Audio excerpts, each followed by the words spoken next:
Okay, here we are in front of the port for the unveiling of the Al Molinaro statue, and I'm with Craig Pias. Craig, nice to see you. Nice to be here. Well, let's hear all about it. How did this whole thing get started of getting Al Molinaro?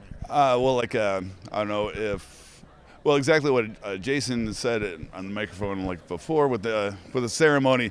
It just started out as a Facebook question. If somebody famous from Kenosha was to have a statue erected, who should it be?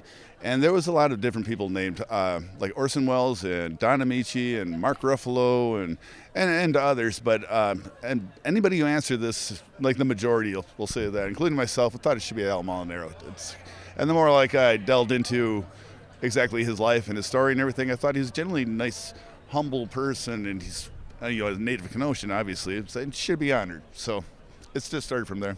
It makes so much sense because the Fawn statue is in Milwaukee, and dealing with Happy Days, it's a logical thing. Let's have Al Molinaro in Kenosha from Kenosha. So then the port, you just got some fundraising going, it sounded like? Or? Oh yeah, we held several events here, like outdoor events. I have an annual Hot Wheels race where we put a track up from here to the garage that's about 90 feet long, and we race cars, and we have bands play and all sorts of things. I mean, we have a hot dog eating contest. We've had 50-50 raffles and things like that. I mean, different sorts of fundraising for it. So yeah, but it all added up in the end.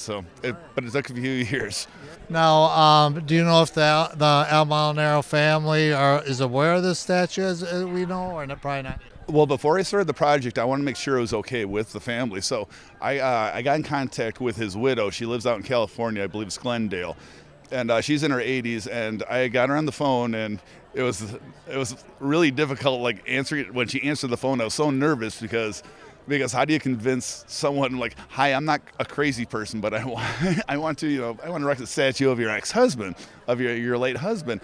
And so after I gained her trust, and she was kind of quizzing me about Kenosha, I'm like, see if I was on the up and up. She realized, okay, I was being straight, and I said, I want any funds from you, I can do that myself. And so she full-heartedly, she said, yes, please do it. I'd be honored if you did that. And then, and also their adopted son, Michael Molinaro. He's also in California too. I got in contact with him, and he was all for it. So after I got the okay, and then started the ball rolling. And this was about how many years ago? About 3.5 years ago. Yeah, when it came out, we came up with it. Another news station. They gave me an interview, and it aired on Thanksgiving of 2022. So that's kind of like the earmark. I'm like, all right, so there you go. About 3.5 years in the making. And the statue, may I say, looks great. I mean, some statues, but this one really, really looked good. What's your feelings on the whole event today?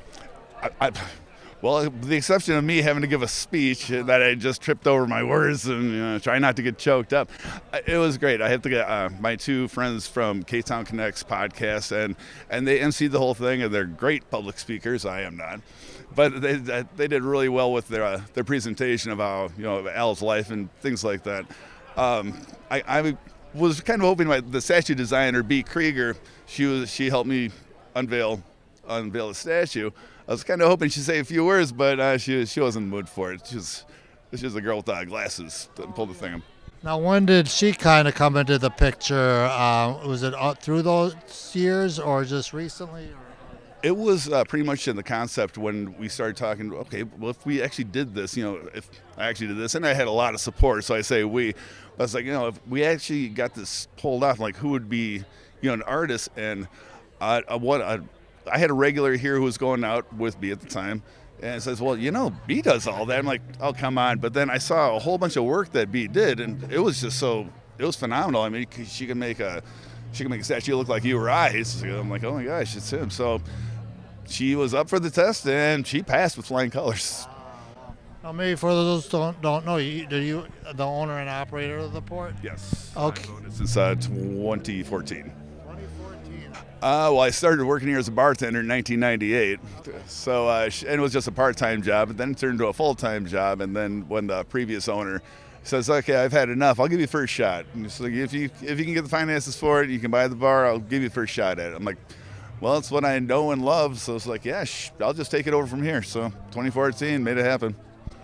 And this is going to be a tourist destination, just so you know that. I hope so. I hope people come from miles around to see it, just like the bronze fawns, man. Well, I know a lot of people probably want to talk to you, congratulate you. I got to congratulate you, and thanks so much for talking with us today and bringing this to light. Hey, thank you very All much. right, thank you so much.